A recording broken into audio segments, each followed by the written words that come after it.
누가복음 19장 1절에서 10절의 본문을 가지고 삭개오의 구원이라는 제목으로 말씀을 전하도록 하겠습니다. 예수님께서 이제 십자가를 지시기 위해서 예루살렘으로 올라가시면서 여리고를 지나가시게 되었습니다. 이 여리고에서요 소경 바디메오의 눈을 볼 수 있도록 고쳐주셨어요. 그리고 나서 이제 삭개오라는 사람을 만나시게 됩니다. 이 삭개오는요 세리장이라고 되어 있어요. 자, 이 여리고에는요 세금을 걷는 세관이 있었습니다. 이 무역 노예에 위치해 있었기 때문에 세관이 있었고, 이 세관의 우두머리가 이제 세리장이죠. 세리라는 건 뭐냐면은 로마 정부에서 이제 그 정한 액수의 그 세금을 걷는 사람들이 바로 세리장이 되겠습니다. 세리가 되겠습니다. 유대인 동족에게 그 세금을 뜯어내가지고 로마 정부에게 바치는 자들이에요. 그래서 지금 깡패 같은 그런 자들이에요. 그 동족에게 강제로 돈을 뜯어내가지고 세금을 바치고, 또 그뿐만 아니라 자기들이 생활비도 다 뜯어내는 사람들이 바로 이 세리인데, 그들의 이제 우두머리가 이제 삭개오라는 사람이에요. 이 사람은 큰 부자라고 되어 있습니다. 삭개오는요 키가 작은 사람이었어요. 키가 작아가지고 열등감이 되게 많았어요. 그래서 어떻게 하면 그러니까 돈벌이를 좀 제대로 할 수가 없고, 그러다 보니까 내가 어떻게 하면은 정말로 행복해지려면 내가 어떻게든 돈을 벌어야겠다. 내가 무슨 짓을 해서라도 돈을 벌어야겠다. 그렇게 해가지고 세리가 된 거예요. 동족에게 그 돈을 뜯어내가지고 세금을 바치는 세리가 되었고, 누구보다도 악착같이 피도 눈물도 없이 세금을 걷어내서 이 사람은 세리장까지 되었어요. 그런데 이 사람은 전혀 행복하지가 않았습니다. 왜냐하면 사람들이 다 왕따를 하는 거예요. 저 사람은 나라 팔아먹었다고 막 욕하고, 뒤에 가면 막 수근수근거리고, 상대를 안 해주고 뒤에서 수근수근거리고, 그러니까 그런 일을 계속 당하니까 부자가 됐는데도 이게 행복하지가 않은 거예요. 내가 부자가 되면 사람들이 나를 무시하지 않을 텐데, 그러면 내가 행복할 텐데, 이렇게 생각했는데 부자가 돼도 전혀 이거는 너무 행복하지가 않고, 그 수근거리는 소리 막 들으니까 너무 마음이 무너지고, 그러다 보니까 이게 인생이 너무 고통스러운 거예요. 그냥 살기가 싫어요. 너무너무 저 인생이 지옥과 같았습니다. 그래서 이 삭개오가 예수님을 만나려고 했던 것이죠. 그러니까 우리가 여기에서 보면은 돈만으로는 행복해질 수 없다는 걸 우리가 알 수 있어요. 우리가 부자가 되면 행복할 것 같은데 그렇지 않다는 거예요. 부자가 되었다고 해서 행복할 수 있는 건 아니라는 것이죠.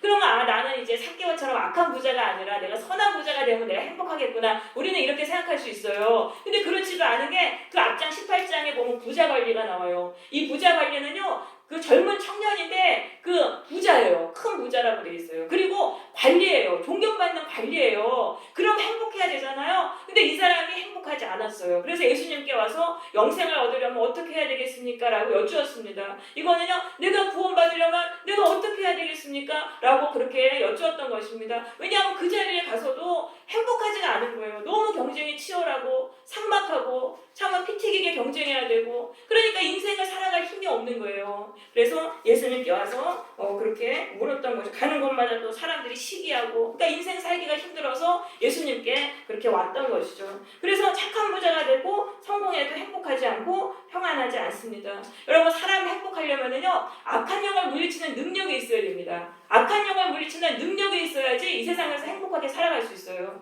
왜냐하면 이 사탄 마귀가 보이지 않게 엄청나게 이 세상에서 역사를 합니다. 사람들의 마음을 낙심시키고 좌절시켜서 그 인생을 파괴하고 지배하려고 악한 영들이 가는 곳곳에 다 활동하고 있어요. 그거를 물리치지 못하면 인생이 어떤 위치에 있어도 불행한 거예요. 그래서 그게 바로 영생인 거예요. 영생. 이게 뭐냐면은 영생이라는 거는 영원한 생명, 그러니까 몸이 영원히 사는 게 아니고 신적인 생명을 말하는 것입니다. 그러니까 마귀 권세를 물리치고 살려면 하나님의 그 신적인 생명이 있어야 돼요. 그게 바로 영생인데, 예수님이 바로 영생을 주시러 이 땅에 오신 거예요. 그래서 예수님이 사마리아 여인에게 말씀하셨잖아요. 내가 너에게 영생의 샘물을 주리라.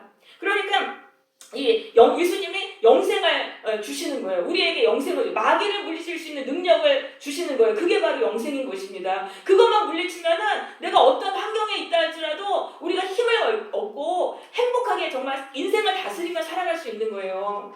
예수님은 뭐라고 말씀하셨냐면 믿는 자는 영생을 가졌다. 내가 곧 생명의 떡이다. 나를 믿으면 내가 너희에게 영생을 준다는 거예요. 그래서 그 예수님이 주신 능력으로 마귀 권세를 물리치고 우리가 살아가서 생명을 누린다라고 말씀을 하신 것입니다. 그래서 우리는 예수님께 영생을 받아야 돼요. 예수님께 와서 예수님이 주신 힘으로 마귀 권세, 악한 영들을 다 물리치고 살아야 돼요. 그럼 악한 영이 내 인생에서 떠나면 그 인생이 바로 하늘나라인 거예요. 마귀가 없는 곳이 하나님의 받는 천국이 아니고 이 땅에서 그 천국을 누리는 거예요. 그래서 찬송가에 그러잖아요. 주 예수와 함께 하면은 그 어디나 하늘나라라고 말씀을 하셨던 그런 찬양이 있었던 것이죠. 그래서 돈과 성공을 위해서 살지 말고 우리는 예수님께 영생하도록 얻는 양식을 위해서 살아야 하는 것입니다. 예수님은 27절 누가복음 6장 27절에 썩을 양식을 위해서 일하지 말고 영생하도록 있는 양식을 위하여 하라라고 말씀하셨습니다. 돈과 성공을 위해 살지 말라는 거예요. 너희가 이 영생을 받기 위해서 나에게 영생을 받기 위해서 살아라. 그러니까 우리 인생의 목적을 분명하게 해야 되는 거예요. 돈과 성공에는 그걸 따라가면 거기는 생명이 없어요. 행복이 없어요. 우리는 예수님께 영생을 받아야 돼요. 이게 내 인생의 목적이 돼야 되는 거예요. 그래서 마귀를 물리치고 인생을 승리하며 살아야 되는 것입니다. 예수님이 초청하시는 거예요. 수고하고 무거운 짐진 자들아 다 내게로 오라. 내가 너희를 쉬게 하리라. 여러분 마귀 권세에게 눌려 살면은요 부자여도 행복하지 않아요. 인생 자체가 수고하고 죽을 맛이에요. 무거운 짐인 거예요. 근데 예수님께 우리가 그 능력을 받잖아요. 예수 이름의 능력으로 마귀 권세 물리치고 살면은 정말 거기서 우리가 참된 평안과 안식을 누리며 살아갈 수 있는 것입니다. 네. 그래가지고 이제 삭개오는 그걸 몰랐잖아요. 몰라니까 돈을 위해서 막 열심히 산 거예요. 돈만 많으면 그냥 행복할 줄 알았는데 사람들이 수군거리고 인생의 지옥 같았어요. 그런데 예수님이 여리고를 지나가신다는 소문을 들었어요. 근데 예수님이 막 병자도 고쳐주시고 귀신 들린 애도 고쳐주시고 기적을 행하신다는 그 소식을 듣고 예수님께로 가면 내가 구원을 받을 수도 있겠다 이 생각이 들었어요. 근데 예수님께로 이제 예수님을 만나보고 싶었는데 키가 작고 막 예수님 주변에 사람이 많아서 예수님을 볼 수 없는 거예요. 그러니까 이거 뭐냐면 예수님께로 가려고 해도 꼭 방해 요소가 생긴다는 거예요. 우리가 예수님께로 가야 사는데 영생받고 사는데 예수님께로 가면 꼭 방해 요소가 있다는 거예요. 그럼 그 방해 요소 앞에서 포기하면은 안 되는 것입니다. 이 삭개오는요 굉장히 좀 적극적인 성격이었어요. 그러다 보니까 어떻게든 이제 가려고 이제 생각을 했어요 예수님께. 그러니까 그 눈에 딱 보니까 이 무화과 나무가 눈에 딱 들어오는 거예요. 돌 무화과 나무가 눈에 들어왔어요. 돌 무화과 나무는 이제 거기 뽕나무 잎이 열립니다. 열매는 나무 무화과고 잎은 뽕나무이기 때문에 뽕잎이기 때문에 이제 뽕나무라고 그 이전 성경에는 그렇게 되어 있는데 이 돌무화과 나무는요 가지가 넓게 퍼지고 얕아요. 이게 늘어져 있어요. 그러니까 거기는 쉽게 올라갈 수 있는 거예요. 그래서 내가 저기에 올라가야겠다. 그렇게 생각해가지고 삭개오가 그 무화과 나무에 올라간 거예요. 그러니까 이런 적극성이 있어야 된다는 거예요. 우리가 구원받으려면 반드시 앞에 방해 요소가 생깁니다. 예수님 만나려고 그러면 사탄이 방해를 합니다. 근데 거기서 낙심하지 말고 적극적으로 해야 되는 거예요. 어떤 일이라도 하려는 그런 게 있어야 되는 거예요. 사람들 그 많은데도 혼자 나무에 올라가면 사실 창피하잖아요. 근데 그런 것까지도 다 감당할 수 있는 그런 적극성이 있어야 하는 것입니다. 근데 예수님이 삭개오를 딱 보셨어요. 그러면서 삭개오야 속히 내려오라. 내가 오늘 내 집에 유하였다 하겠다라고 말씀하셨습니다. 예수님의 눈에 삭개오가 확 들어오신 거예요. 그러니까 삭개오가 물론 이제 나무에 올라갔으니까 눈에 들어온 것도 있지만 예수님은요 정말 예수님이 이 땅에 왜 오셨어요? 인생에서 고통당하는 자, 그 고통에서 풀려나기를 간절히 사모하는 자를 그 사람을 구원해주러 오신 거예요. 그러니까 예수님은요 예수님의 눈에 제일 들어온 사람은 구원받기 간절하게 원하는 자, 그 사람이 눈에 확 들어오는 거예요. 예수님의 눈에는 잘나고 똑똑한 사람이 들어오는 게 아니에요. 구원받기 위해서 정말 간절한 자, 그런 사람이 바로 예수님의 눈에 들어오는 거예요. 그래서 예수님은요, 그럼 그런 사람은요, 아무리 그 사람이 죄인이라고 해도 상관하지 않으시고 예수님은 오셔서 구원해 주시는 것입니다. 그래서 우리는 이 간절함이 있어야 돼요. 예수님께 구원 받으려면은 이 간절함이 중요한 거예요. 내가 예수님 만나도 되고 뭐 안 만나면 어쩔 수 없고 이런 태도로 교회를 다녀서는 안 되는 거예요. 나 그냥 이렇게 살다가 죽을랜다 이런 생각으로는 교회를 다니면 안 되는 거예요. 교회에 와서 간절함으로 가지고 교회에 나와야 되고 예배를 통해서 내가 예수님을 만나려면 간절함으로 예배를 드려야 하는 것입니다. 기도할 때도 그래요. 내가 이 기도를 통해서 응답받으려는 그 간절함이 있어야 돼요. 간절함이 있는 자는 예수님이 그 간절한 사람을 찾기 때문에 예수님을 꼭 만나서 구원의 길로 인도를 받는 것입니다. 자, 그래서 예수님이 이제 삭개오의 집에 머물시겠다고 하셨어요. 그러니까 또 못 사람이 보고 막 수근수근거리는 거예요. 그걸 보고 예수님이 삭개오의 집으로 들어가신대 막 이러면서 삭개오를 또 막 욕하는 거예요. 아유, 또 나라 팔아먹은 주제에 또 구원은 되게 받고 싶나 보지 막 이러면서 또 막 수근수근거리는 것입니다. 그러니까 막 삭개오가 막 즐거워가지고 예수님을 막 맞이하니까 뒤에서 사람들이 막 또 수근수근거려요. 그러니까 그때 이 삭개오가 이게 또 사탄의 시험인 거예요. 삭개오는 항상 사람들의 수근거림이 늘 마음의 상처였어요. 그랬는데 또 막 혈기가 막 일어나는 거예요. 막 싸우고 싶고. 그러니까 사탄은요 항상 우리의 약점을 공격합니다. 예수님이 우리를 구원해 주시려고 우리에게 오시면은 우리의 약점을, 사람들을 통해서 우리의 약점을 공격을 해가지고 예수님을 만나지 못하게 하는 거예요. 그때 그러니까 우리 약점은 항상 공격받는 부분, 그래서 약해졌는데 그 부분을 또 공격을 한단 말이에요. 사탄은 우리의 강점을 공격하는 게 아니라 우리의 약점을 공격을 하는 거예요. 그러니까 이제 그때 막 혈기 부리고 싸우고 그러면 안 돼. 아, 이게 사탄의 시험이구나. 이걸 딱 생각하고 참아야 된단 말이에요. 사람들하고 싸우면은요 또 예수님을 잃어버려요. 사탄에 휘말려 들어가요. 그러니까 이제 삭개오가 참았습니다. 삭개오가 참고 예수님을 모셨어요. 그래가 집으로 모셔서 이제 예수님의 말씀을 듣는 거예요. 근데 예수님이 막 이러시는 거예요. 너 과거에 사람들 속여가지고 세금 걷었지? 막 그러면서 너 왜 그런 거 하면 안 된다? 막 이러시는 거예요. 그러니까 이 삭개오가 예수님 말씀을 구원받으려면 너 그거 버려야 된다 이러시는 거예요. 그러니까 그 삭개오가 예수님의 말씀을 듣는데 그 과거에 자기가 잘못한 게 막 다 막 떠오르는 거예요. 성령이 막 역사하셔가지고 과거에 막 사람들 속여가지고 세금을 빼앗은 거예요. 그 세금 제대로 안 낸 사람 불러가지고 고발하는다고 막 협박하고 해가지고 세금 뜯어내고 뇌물 받고 막 별의별 다 했잖아요. 부자가 되려고. 그런 일들이 막 생각이 났어요. 그러면서 아, 내가 이 죄 때문에 내가 이렇게 저주를 받고 있구나. 내가 저주에서 풀려나려면은 내가 이걸 버려야 되겠다는 그런 결단을 이제 삭개오가 하게 되었던 것입니다. 그래가지고 예수님한테 내가 이제 그러면은 빼앗은 거 다 그거 재산의 절반 빼앗아서 모은 거잖아요. 그거를 다 돌려주고 앞으로 또 사람을 이게 빼앗으면은 4배로 갚겠다라는 그런 약속을 합니다. 이건 뭐야? 다시는 그러지 않겠다는 그런 결단을 했습니다. 우리가 예수님이 나에게 찾아오시면은요, 예수님은요, 내 인생의 문제를 다 아세요. 우리 눈에는 우리 문제가 안 보여요. 우리는 그냥 사람이 수군거리니까 그 고통스러운 거, 그것만 보이지? 그럼 왜 수군거려요? 왜 그 악한 일을 했기 때문에 수군거리잖아요. 그 안의 것까지 볼 수 있는 눈이 없어요. 근데 예수님께로 가면은 예수님은 우리의 모습을 딱 아시는 거예요. 그래서 우리의 근본 문제를 딱 아시고 그거에 대한 처방책을 딱 주시는 거예요. 그러니까 그때 우리가 순종하면 거기서 풀려난단 말이에요. 우리 안에 있는 그 근본적인 죄의 문제, 그걸 고치면은 예수님이 구원의 처방책을 주시거든요. 그 말씀에 순종하면은 우리가 구원을 받는 것입니다. 그러면서 예수님이 9절에 말씀하셨어요. 오늘 구원이 이 집에 이르렀다라고 말씀하세요. 자, 이제 삭개오의 인생이 달라진다고 말씀하시는 것입니다. 삭개오가 이제 결단했잖아요. 내가 그렇게 안 살고 내가 이게 빼앗은 거 돌려주고 앞으로 안 살려고 하니까 인생이 이제 변화됐다고 말씀하시는 거예요. 저주받은 꽉 인생이 저주에서 풀려나는 그런 구원이 이제 임하게 될 것이다. 인생이 전환됐다라는 그런 말씀을 하시는 것입니다.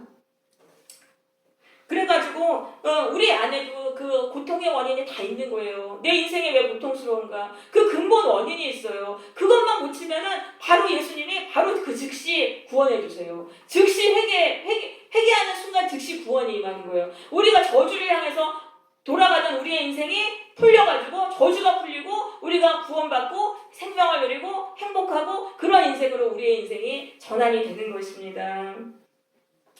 그래서 여기 보니까 회개하는 순간에 구원이 임하는 거예요. 회개하는 순간에 구원이 임한다. 그래서 회개하면은요, 과거에 우리가 아무리 잘못 살았다 할지라도 그건 문제 안 돼요. 회개하고 내 삶을 바꾸잖아요. 그러면은 그때부터 내 인생이 달라지는 거예요. 내 인생이 행복과 또 축복을 향해서 내 인생이 전환이 되는 겁니다. 그러한 축복이 일어나는 것입니다.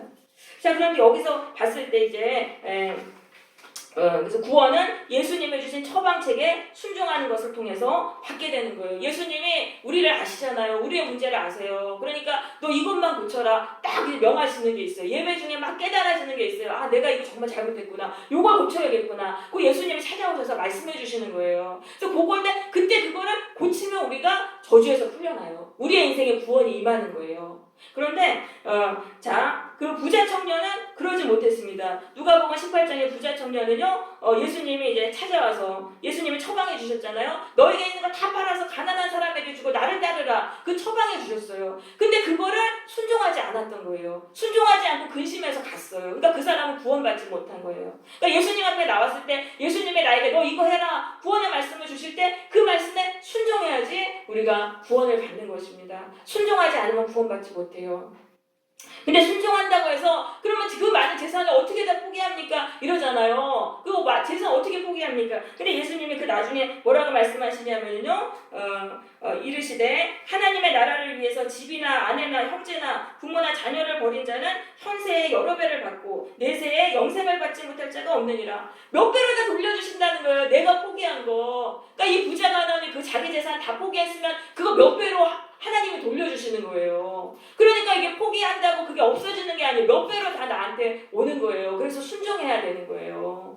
그리고 여기에는 보면은 이렇게 되어 있잖아요. 현세에 여러 배를 받고 내세에 영생을 받는다 그랬는데 이 내세라는 말이 원어에는 없어요. 이거는 그냥 먼 나중에 가까운 미래에 여러 배를 돌려받고 먼 미래에 영생을 받는다. 이 영생은 뭐냐? 마귀를 물리치는 이 하나님의 생명을 받는다는 거예요. 이게 구원인 거예요. 그래서 우리는 예수님의 말씀에 순종해야 돼요. 그래서 예수님의 말씀에 순종할 때 우리가 구원을 받는 것입니다.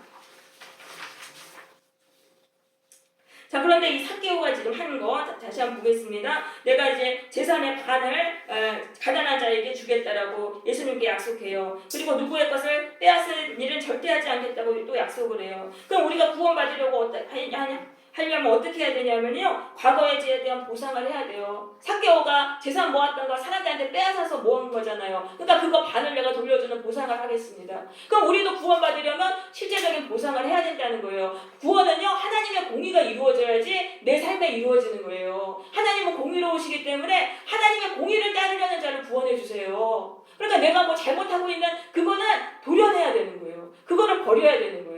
사람에게 빼앗은 게 있으면 그것을 돌려줘야 되고요. 사람에게 상처 준 거 있잖아요. 그럼 그 사람이 나한테 또 보복을 합니다. 그걸 다 받는 거예요. 내가 그 사람 마음 아프게 했으니까 그 사람이 나한테 고통을 주면 그것도 받는 거예요. 그렇게 해서 하나님의 공의가 거기서 이루어져야지 구원을 받는 것입니다. 그러니까 이제는 회개하는 인생은 어떻게 되면 보복을 하지 않는 거예요. 사람이 나한테 기분 나쁘게 해도 혈기 부리지 않고 보복하지 않고 저 사람이 기분 나빠서 나한테 이렇게 하는 거구나 이렇게 생각하고 하나님의 공의가 그렇게 생각하고 받아들이면 내 삶의 공의가 이루어져요. 그래서 구원을 받는 거예요. 그리고 또 구원 받으려면은 어떻게 하냐 과거의 죄를 다시는 반복하면 안 돼요. 삭개오가 그랬잖아요. 누구의 것을 속여서 빼앗은 일이 있으면 네 갑절이나 갚겠느니이다. 이건 뭐 다시는 그렇게 안 하겠다는 거잖아요. 그러니까 과거의 죄를 반복하면 안 된다는 거예요. 우리가 이제 회개는 나를 바꿔야 돼요. 나를 바꾸고 그래야지만 우리가 구원을 받는데 회개했어요. 그런데 또다시 과거의 죄로 돌아가요. 그러면 다시 반대 방향으로 돌아가는 거예요. 다시 저주받는 방향으로 돌아가는 거예요. 그러면은 다시 또 회개해서 또 저주가 풀려잖아요. 근데 또 다시 과거의 죄로 돌아가면 다시 또 원래로 돌아가요. 그러니까 죽을 때까지 왔다 갔다 하고 하나도 구원 못 받는 거예요. 그래서 우리는 그러면 안 돼요. 회개를 했으면은 계속 회개의 방향으로 가야지만 우리는 구원을 받게 되는 것입니다. 그래서 우리가 순종하지 않으면 구원받지 못해요. 우리가 순종해야 되고 순종했으면 계속 그 방향으로 가야 되는 거예요. 이 뒤로 가면 안 돼요. 뒤로 돌아가면은 이거는 뭐 죽도 아니고 밥도 안 돼요. 예수님께 순종하기를 결단했으면 내가 예수님 뜻대로만 살겠습니다 하고 그 방향으로 가야 하는 것입니다.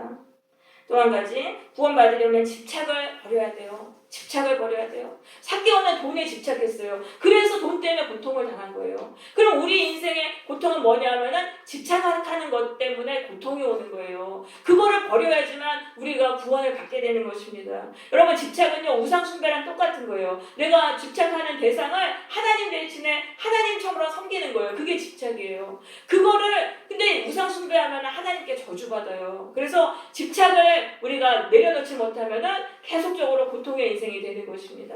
그래서 우리는 이제는 집착을 버려야 돼요. 집착을 버리고 이렇게 꼭 놓으면은 더 많이 받게 되는 거예요. 내가 포기하잖아요. 그럼 하나님이 또 몇 배로 또 주시는 거예요. 내가 그걸 포기를 할 수 있어야 돼요. 포기하면은 몇 배로 또 내가 받고 또 영생까지 주신다. 그래서 우리는 집착을 버려야 되는 것입니다.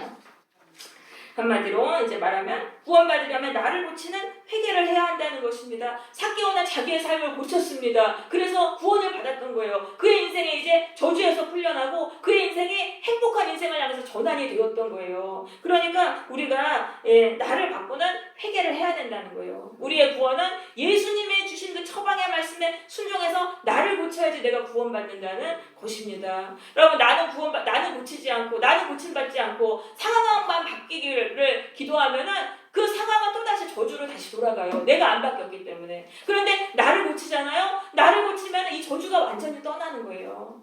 나를 고치는 우리가 회개를 해야 되는 거예요.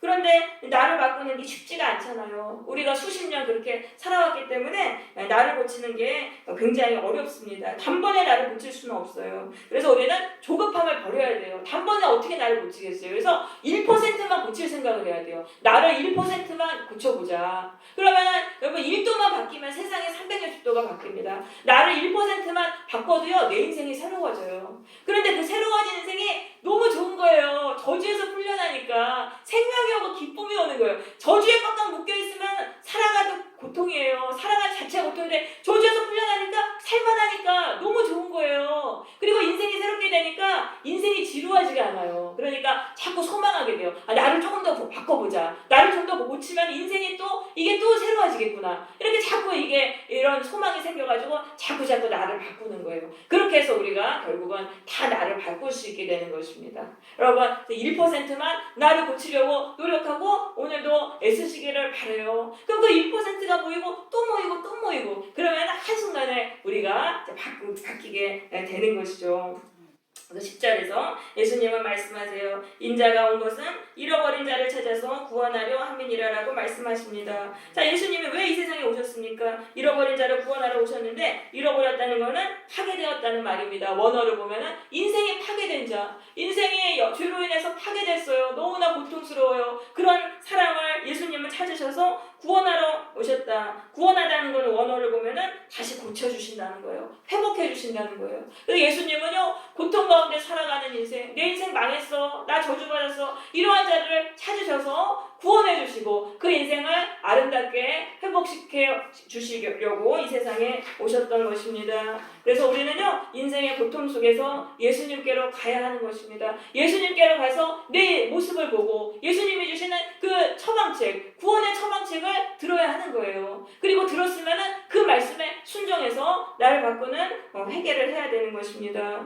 내가 그동안 집착했던 모든 것을 버리고 예수님의 말씀에 참으로 순종해야 되는 그런 손해도 또 감당해야 되는 것입니다. 그러면 우리의 인생에 회복이 일어날 것입니다. 우리의 인생에 임했던 고통과 저주가 점점 사라지고 우리는 기쁨과 생명을 누리게 될 것입니다. 예수님이 주시는 평안과 안식을 누리게 될 것입니다. 우리 모두 예수님이 주시는 구원을 받고 인생의 행복을 누리는 성도들이 되시기를 바랍니다. 아멘.